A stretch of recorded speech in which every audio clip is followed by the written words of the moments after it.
ఎవడైనా మనకు చెడు చేయాలని చూస్తే మనం వాడికి ఏం చేయవసరం లేదు, మనం తిరిగి చెడు చేయవసరం లేదు.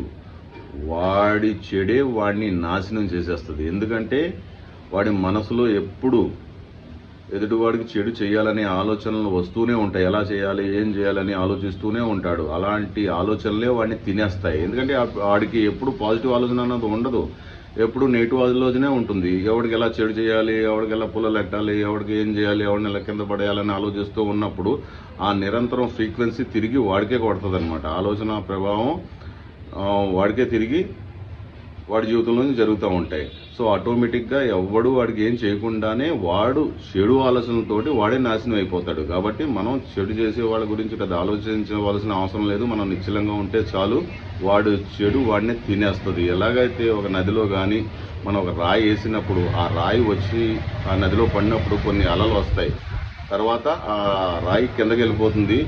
ఆ నది యొక్క అలలు తర్వాత తగ్గి మళ్ళీ నది ప్రశాంతంగా ఉంటుంది.